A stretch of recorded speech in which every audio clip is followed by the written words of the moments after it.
Every team, every topic, everywhere. This is Believe.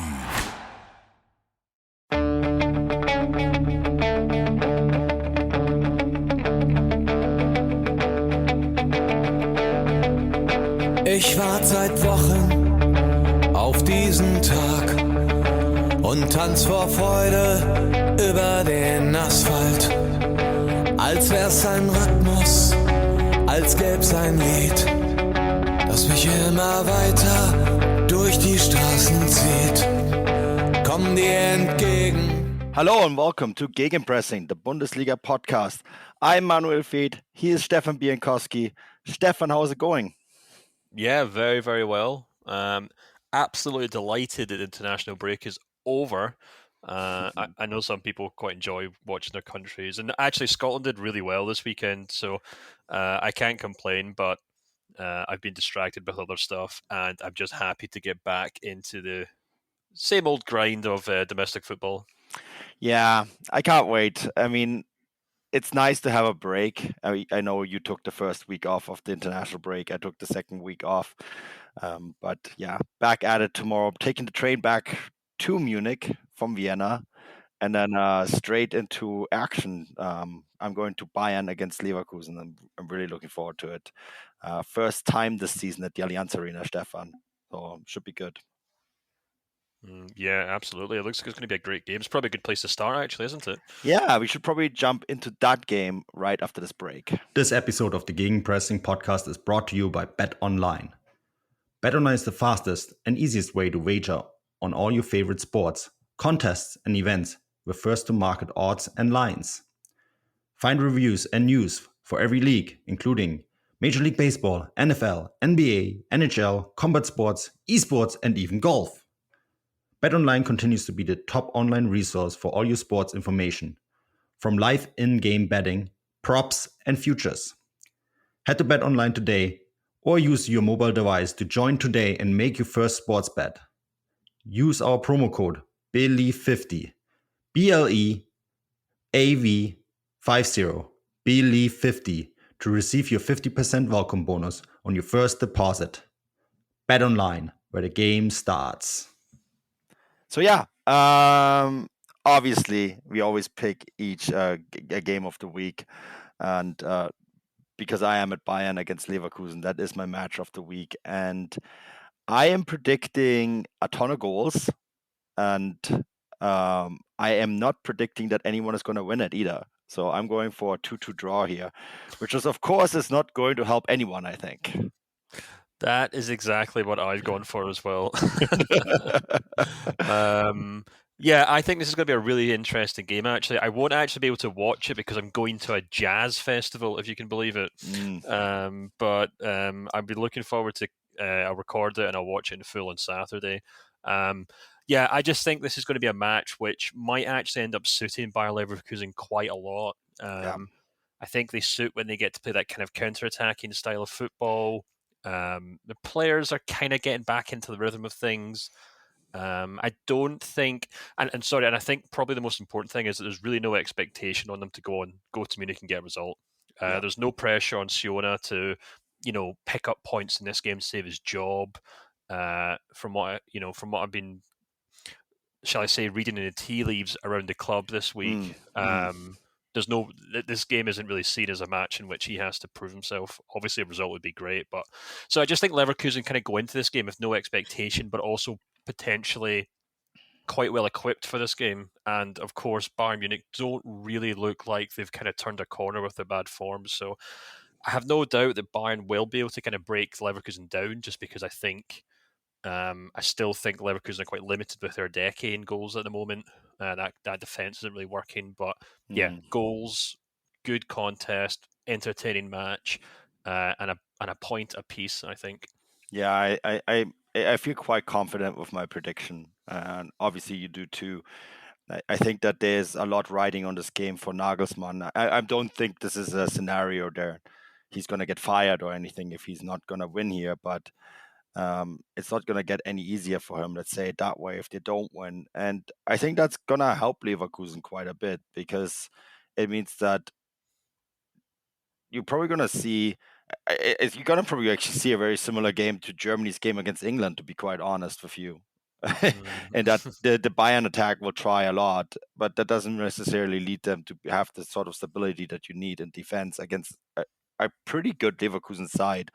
And I mean, one of the big stories this week in Germany was, of course, that Patrick Schick hasn't been scoring a lot of goals, right? And you just know with strikers, it's always the famous ketchup bottle, isn't it? You hit the bottom of the bottle and hit it and hit it and hit it, and all of a sudden it comes all out at once. And I think with Patrick Schick, it's only a matter of time until that happens. Yeah, absolutely. So I just think it's going to be a great game to kick off the weekend. I must admit. I wish it was maybe. I suppose I'm okay with it on a Friday night. I'm looking at that game and then I'm looking at the Sunday games, thinking could we have swapped these around, but I can't complain. Yeah, absolutely. Up next, Leipzig against Bochum. You wrote an excellent article about Josko Guardiola, so safe to say he's probably the player to watch in this match. I think this is 3 points for Leipzig. I went for a 3-1. I just can't see Leipzig going with a clean sheet at the moment, but I still think they're going to win this comfortably. Yeah, I've got to go for a 2-0 win for Leipzig in this game.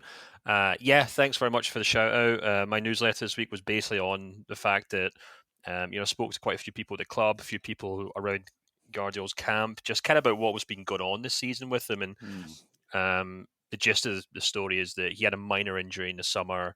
He had to get surgery for it, and basically the club agreed to just really, really let him take his time to come back from it, just so there wasn't any kind of long-lasting issues. And as a result, we haven't really seen him at his best this season, and he's now fully fit. He played in 2 games for Croatia in the international week, if I'm not mistaken. And basically, I kind of dug into stats to point out that he's actually like their playmaker. So I think with him back, fully fit in the centre of that defence, we're going to see Leipzig look a little different from what they have so far. So yeah, I think they'll probably brush Bochum aside quite comfortably. Yeah. Next is Freiburg against Mainz. I went for a narrow 2-1 Freiburg win. I'm actually, I'm excited. I'm going to get to go to Freiburg for the first time next week to see them in the Europa League. I got the accreditation sorted today. But before they go to play in the Europa League against Nantes, they have to deal with Mainz. And yeah, I think it's going to be another 3 points for Christian Streich's side. What result did you go for? 2-1. Right. Yeah, I've gone for something similar. I've gone for a 1-0 win for Freiburg.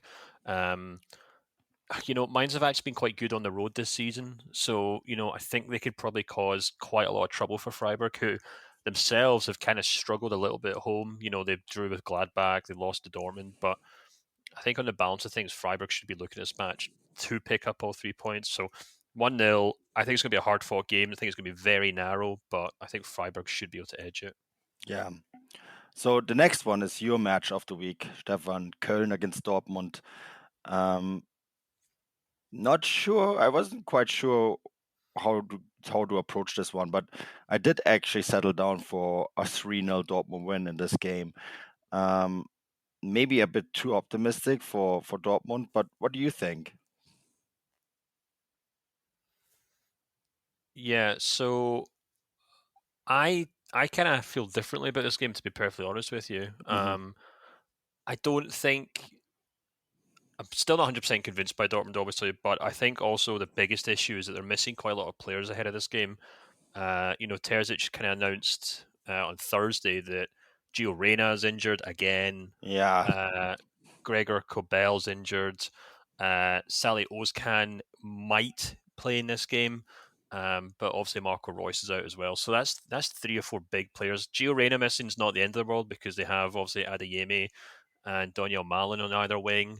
Maybe Mukuku gets a start over Modeste, but I just feel like Dortmund are still a very different team without Kobel between the posts.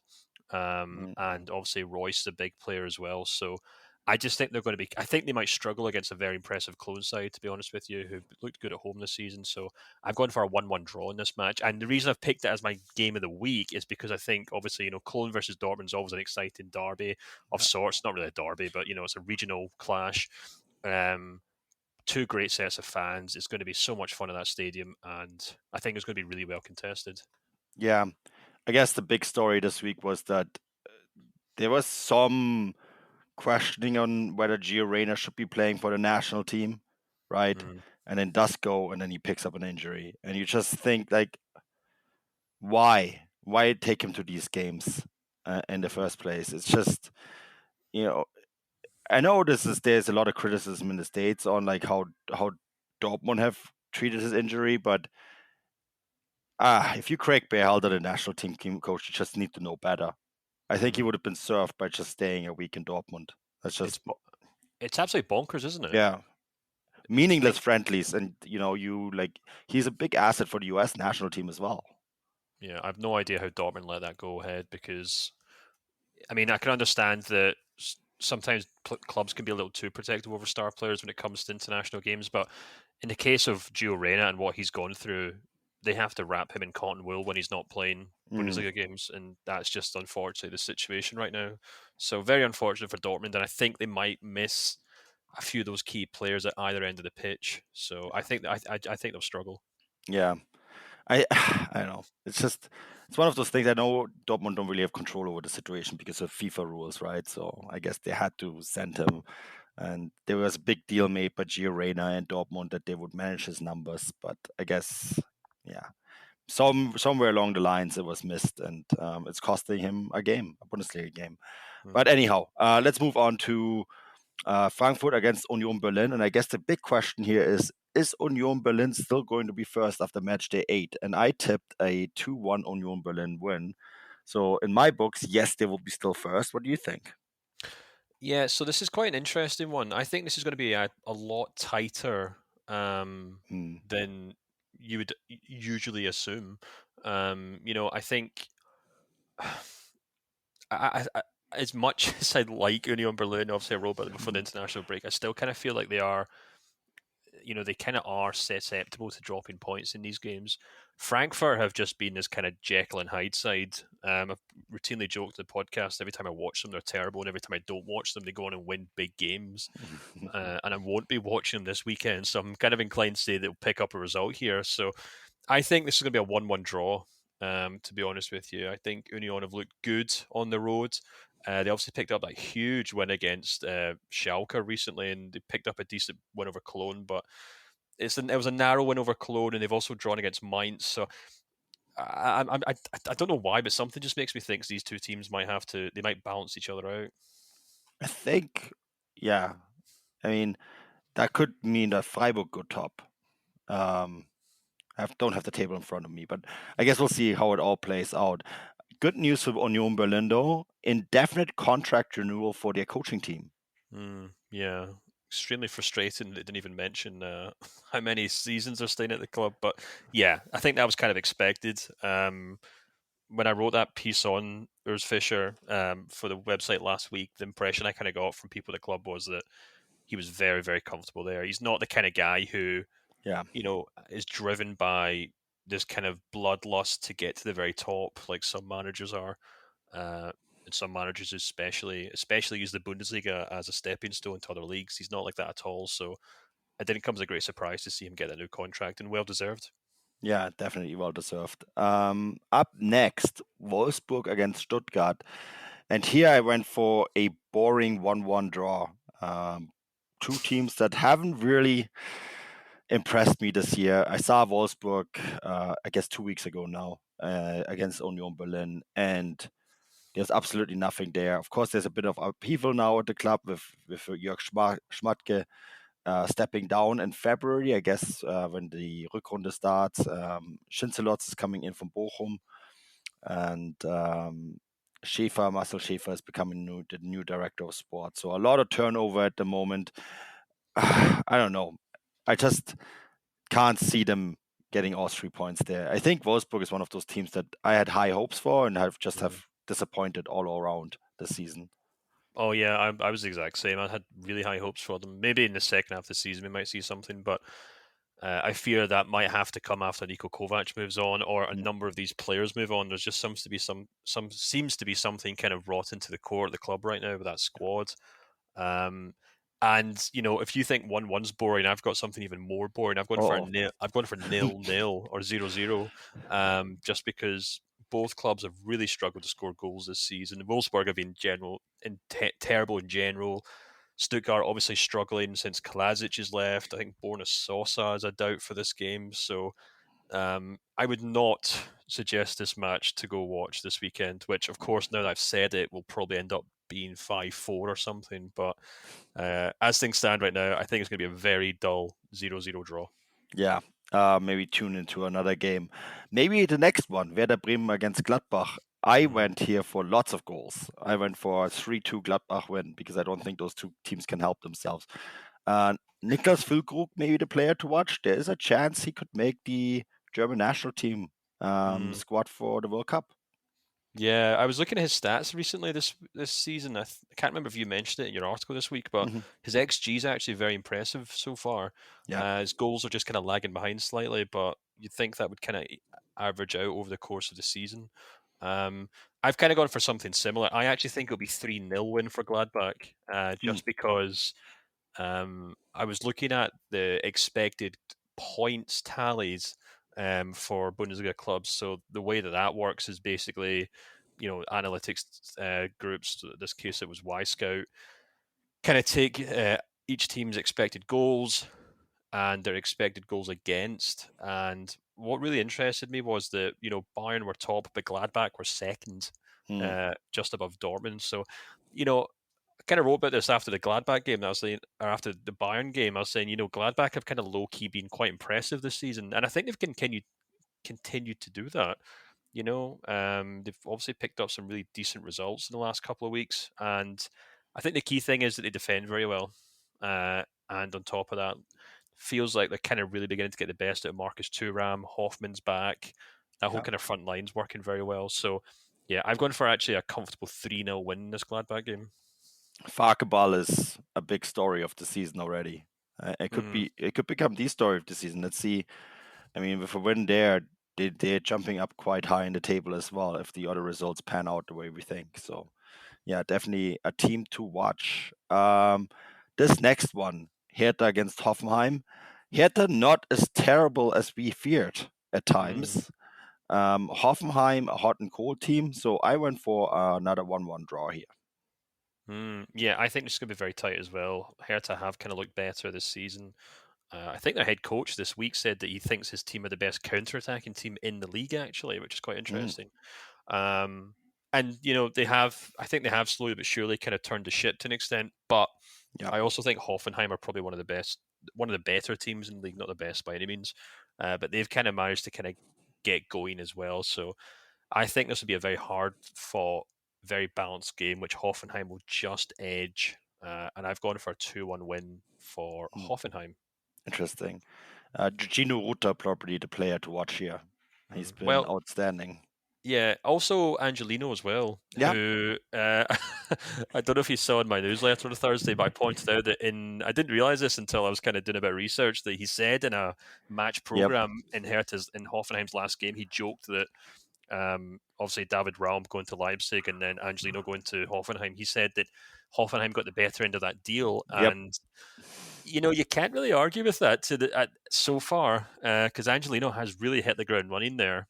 And when I was kind of doing this piece on Leipzig, I was looking at his stats last season, and Angelino's output from that left wing was just incredible. Comfortably Leipzig's most accomplished crosser of the ball by potentially maybe twice as many as the next guy. So, it's going to be really interesting to see how Raum's career plays out at Leipzig, but it looks like Angelino's kind of proven a lot of doubters wrong at Hoffenheim. Yeah, it's still a trade that, looking back, baffles me a little bit, but I guess the price was Raum, and therefore they went for it without thinking about the actual consequences of what it would do to their squad. I mean, Leipzig in that case, because it seemed almost a pointless transfer. Like they were opening, they were in Germany. You say that eine Baustelle öffnen, right? To open a construction site without having to open one. Oh well. And again, I still don't really understand why a bigger club didn't come in for Angelino in that regard. Yeah, it's weird. But you know what? Fair play to Hoffenheim. They got a great player and he's doing very well for them. Yeah, they got a great player for way less than he probably should have gone on the market. Maybe something that down the line we should revisit, because it is a really interesting topic. And I mean, Angelino has a good point. Hoffenheim have gotten the better end of the deal thus far. Of course, it'd be interesting to see how it plays out long term. So the final game of the weekend is Schalke against Augsburg. And I think Schalke, because I was very impressed with them last week, or 2 weeks ago now, against Dortmund. And I thought with a little luck, they could have gotten a result there. I think they are going to get a result against Augsburg. I think they're going to win this game 2-0. Yeah, I've gone for something similar. I think it's going to be a 1-0 win, just because I think, as good as... I think the thing about Schalke for me this season is that they've been quite good defensively, but offensively, they're still trying to figure things out. They've only scored 8 goals in 7 games. In that Dortmund match, they just had basically nothing going forward. And it's actually something we spoke about when we previewed the league, that, they've picked up a few players, but there's no kind of striker in that team who kind of stands out as, a kind of proven kind of goal scorer. Obviously, Teroda's probably the most obvious example of that, where he's only managed to pick up 1 goal so far this season, and historically has kind of struggled in the Bundesliga. So I think we talked about this on the bonus show about how I think Schalke will be, because someone was asking, if Schalke should be looking at a new head coach, and I was saying, well, I actually think they've been okay, because in these kind of fixtures, they've managed to grind out results. They've made sure, first and foremost, that they don't lose, and then they kind of see if they can pick something off it. And I think it's a perfect example of that. So I think it'll be a 1-0 win for Schalke. Yeah. Okay, well, we'll see. That wraps it up. I hope you guys enjoy the Matchday 8. The international break is over. So, yeah, should be a great weekend. As always, this show is brought to you by Bet Online. And also, please, if you have a chance, check out our newsletter and some great content on you. Stefan wrote something on Josko Gvardiol. I have something on the German national team in Bayern and how the problems overlap this week. And we had great questions midweek as well for the extra podcast, right, Stefan? That was a lot of fun. Yeah, it was great fun. And we've even possibly managed to find some Bundesliga fans in the US, some new friends. Yeah. So if you're looking for some engagement with other US Bundesliga fans, that's probably the place to find it. So it's even good for that. Anyhow, I digress. We will be back next week with our full complement of shows and newsletters. Until then, auf Wiedersehen.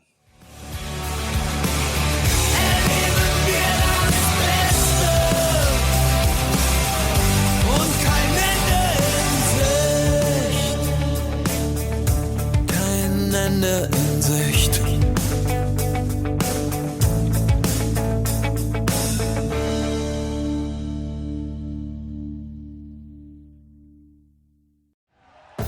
Thank you for listening to Believe.